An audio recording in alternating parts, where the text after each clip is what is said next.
ഫുക്രിയിലേക്ക് സ്വാഗതം. Round of 16-ൽ ലോകകപ്പിലെ round of 16-ൽ USA അമേരിക്കയെ തകർത്ത് തരിപ്പണമാക്കി ബെൽജിയം.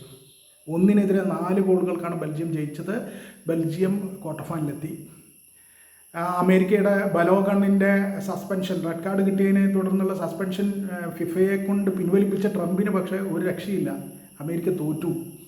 അമേരിക്ക പുറത്തായി ലോകകപ്പിൽ നിന്ന്.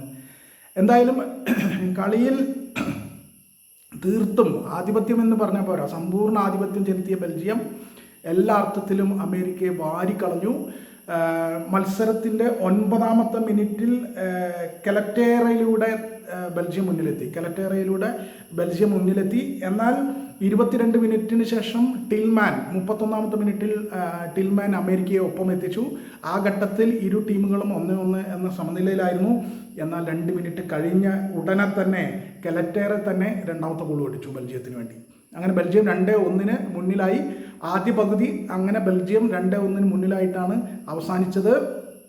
2ാമത്തെ പകുതിയിൽ ബെൽജിയം മാത്രമേ ഉണ്ടായിരുന്നുള്ളൂ. അമേരിക്ക ഒരു തരത്തിലും കളിയിലുണ്ടായിരുന്നില്ല. അമേരിക്കയെ തീർത്ത് കളഞ്ഞു ബെൽജിയം എന്ന് തന്നെ പറയണം. രണ്ടാമത്തെ ഹാഫിൽ, 2ാമത്തെ പകുതിയുടെ 57ാമത്തെ മിനിറ്റിൽ വനക്കേൻ ബെൽജിയത്തെ 3ാമത്തെ ഗോൾ അടിച്ചു ബെൽജിയത്തിൻ്റെ. അങ്ങനെ വനക്കേൻ വലിയൊരു മുൻതൂക്കം ബെൽജിയത്തിന് നൽകി. ഒടുക്കം പിന്നീട് അങ്ങോട്ട് 90 മിനിറ്റ് വരെയും ഇരു ടീമുകളും ഗോൾ അടിച്ചില്ല. അമേരിക്ക പരമാവധി ചെറുത്തു നിന്ന് ബെൽജിയത്തെ. പിന്നീട് 90 മിനിറ്റും കഴിഞ്ഞ് ഇഞ്ചുറി ടൈമിൻ്റെ 3ാമത്തെ മിനിറ്റിൽ ബെൽജിയത്തിൻ്റെ super striker Romelu Lukaku goal അടിച്ചു. അങ്ങനെ 4-1 ബെൽജിയം അമേരിക്കയെ തകർത്ത് തരിപ്പണമാക്കി. ആതിഥേയരായ അമേരിക്ക ലോകകപ്പിൽ നിന്ന് പുറത്തായിരിക്കുന്നു. ബലോഗൺ വന്നുകൊണ്ടൊന്നും പ്രത്യേകിച്ച് ഒരു ഗുണം ഉണ്ടായില്ല.